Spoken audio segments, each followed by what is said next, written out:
அனைவருக்கும் வணக்கம். இன்னைக்கு நம்ம வந்து காஸ்ட்கோல இங்க இருக்கக்கூடிய சூப்பர் மார்க்கெட்ல ஒரு டன் ஏசி 25 நம்ம ஊர் ரேட்டுக்கு பாத்தீங்கன்னா 25,000 ரூபாய் வருது. நம்ம ஊர்ல ஒரு டன் ஏசி வந்து இன்னைக்கு 35,000 ரூபாய் நினைக்கிறேன். லாஸ்டா நான் ஊருக்கு வந்தப்ப பார்த்தேன் 35,000 வருது. எங்க வீட்டுல மாட்டிருக்கோம். எங்க பக்கத்து வீட்டுக்காரங்க கூட சில்னஸ் அதிகமா வருதுன்னு சொன்னாங்க. அந்த ஏசியை விட இது நல்ல ஏசி 25,000 தான் வருது. இங்கெல்லாம் குளிர் நிறைய குளிர் வருது. ஏசிவே வேற மாதிரி ஏறாது. ஊர்ல இருந்து வந்து இதை யாரும் பார்க்க போறாங்க. இங்க பார்த்தா ஓகே, இங்க பேர்லாம் கிடையாது. யாரு பாப்பாங்கன்னு கேக்குறீங்க? கீழே பாருங்க எவ்வளவு வியூஸ். என்ன ஏன்னா இவ்வளவு பேர் பாத்துருக்காங்க. எனக்கு அவ்வளவு பேரும் பாக்குறாங்க. என்ன எனக்கு இதை எதுக்கு பாக்குறீங்க? ஏங்க கன்னடாவில நாங்க என்ன வந்து வாங்கிட்டு இருக்கோம், பாத்துக்கிட்டு இருக்கோம், அதை பாக்குறாங்களே இவ்வளவு பேர். அது மட்டும் இல்ல, கீழே கமெண்ட் பாருங்க. அக்கா, ஐ எம் ஃப்ரம் புதுக்கோட்டை, வாட்சிங் யுவர் வீடியோஸ், லவ்.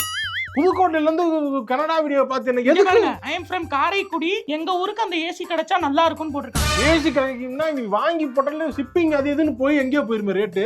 என்ன புரியலமா எனக்கு. கியூரியாசிட்டிங்க அது.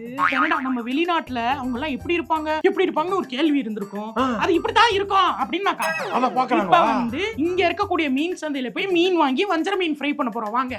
மீன் வீடியோவா? இன்னும் பேசாம வேலையை விட்டுட்டு பேசாம இதுல இறங்கிடலாம். அதான் நான் சொல்றேன், நீங்க கேட்க மாட்டீங்க. வேலையை விட்டுட்டு வாங்குங்க. யூடியூப் சேனல் விசாக்காவா ஒரு வேலை இருக்கு. நான் அப்படியே கண்டினியூ பண்ணுமா அப்படியே. வாங்க. இப்ப வந்து வஞ்சர மீன் ஃப்ரை வைக்கிறது எப்படின்னு நான் பண்ண போறேன். வாங்க, கனடாவுல நாங்க வஞ்சர மீன் ஃப்ரை. ஐயோ